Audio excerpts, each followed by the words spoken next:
You know, for anybody that started watching the Jaguars in the 2010s, this is actually a really weird time to be alive and be a fan of this team. This offseason has been really one that's out of the ordinary for us. It's a weird phenomenon that we haven't seen since, the day since before Shad Khan bought the team. The Jaguars are actually re-signing their marquee key players and keeping them around today. First, it started with Josh Allen, then Trevor Lawrence. They were proactive on his contract and got him extended. And it continued today with another guy from Trent Baalke's big first draft class. And I referenced this a bit earlier in another video after Trevor Lawrence signed his contract. But the next domino from that draft class to fall into place is Tyson Campbell. Jags inked him today, 4 years, $76.5 million. Actually, a very well done contract too. For the next 3 years, he's just under $10 million. Well, the third year it's a little bit over, but and then the final 2 years of the deal, he's up into over $20 million. And again, I don't care what the deal averages out to. I care about the cap hit. Because again, it's Shad Khan's money. Who gives a fuck? So, yeah, very well drawn out deal. And this kind of came out of nowhere, too. I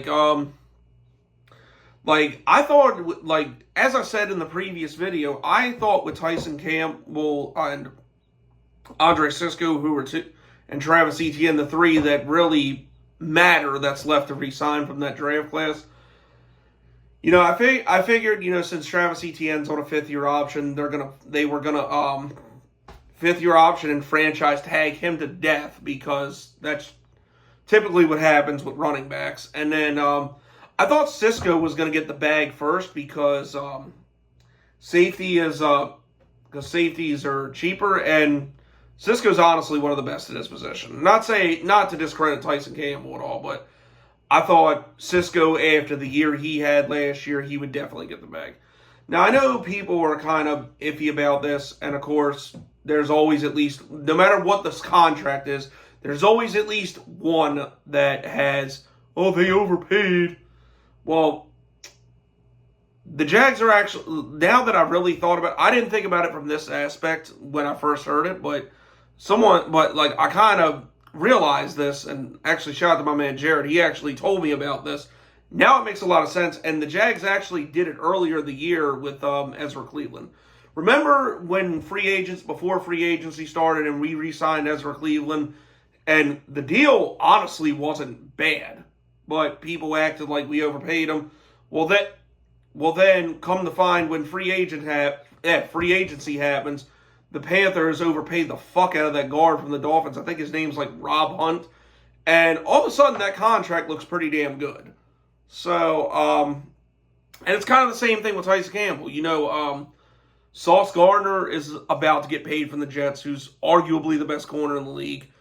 Derek Stingley's about to get paid. And I think there's another one, too, I can't think of off the top of my head. But, Patrick Surtain, he hasn't gotten a deal yet, I don't think. So getting Tyson Campbell's deal done before all these guys was huge, because those three individuals are definitely up there in the ranks with cornerbacks. So that's going to reset the market for cornerbacks. And right now, Tyson Campbell, I think, is the 7th highest paid cornerback in the league, which, considering his ability, that's fair. But once these guys get paid, he's going to go down a little bit more, and all of a sudden that contract's going to look pretty damn good. So, and I know people have the reservation about him come as a year, but but I've said this before. Anybody that has never really played sports with a lot of running is not going to understand this. Tyson Campbell was battling a hamstring injury basically all year. People forget how good he was in 2022 and how he was set to do pretty good this year. He was doing good before he got hurt, and he just started, really getting healthy towards the end of the year. A torn hamstring is a very devastating injury when it comes to running. Now, If it's a quarterback, a lineman, a linebacker, something like even a tight end, if you don't rely heavily on speed, you can kind of get away with it and still produce. Like I've played through hamstring injuries in softball, wasn't as fast running the bases, but I produced well. But when you factor that into a skill set position like cornerback, receiver, running back, whatever the case, it's gonna fuck with you. Tyson Campbell did not have his speed. That's why he kept getting cooked by Jamar Chase because they brought him back too early in that Cincinnati game.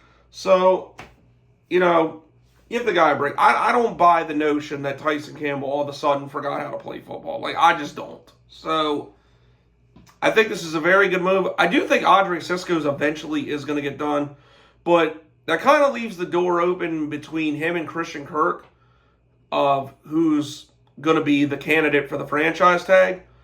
I mean, hopefully there is a way that they both can stay. That's the main thing with those two. And like I said, I think ETN's. I hope I'm wrong about that, but that's kind of what's been happening with running backs lately. I think he'll get franchise tagged to death, and that's pretty much how that'll go. But it's still a decent salary for him. I hope they do get a deal done with him because ETN's really good. I like ETN. But I think the next one to get paid is Cisco, but really everybody from that draft class should stay.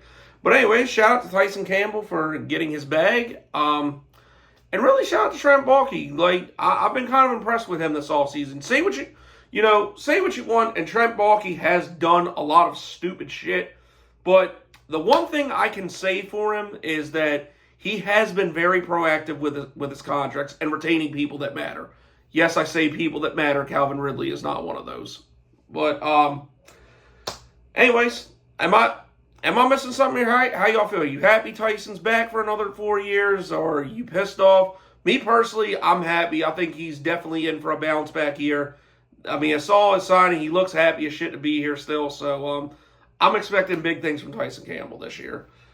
Oh, and also, speaking of Tyson Campbell, he was the poster child in the whole video reveal of the throwback uniforms. Well, I changed some plans with my vacation to Jacksonville this year. Instead of going to the Green Bay game, I'm going to the Colts game where they wear those throwbacks. I mean, my daughter's first game, that'll be a special thing for her. Also, the Gators play UCF, and I haven't been to a Gators game in a couple years, so I want to check that out. But yeah, when I found out that was the game they were wearing the throwbacks, I had to make that happen. So yep, that's the game I'll be at. But anyways, that's it. That's all, people. It's been your boy Jagging Off. Go Jags. Do well till I die. Gone.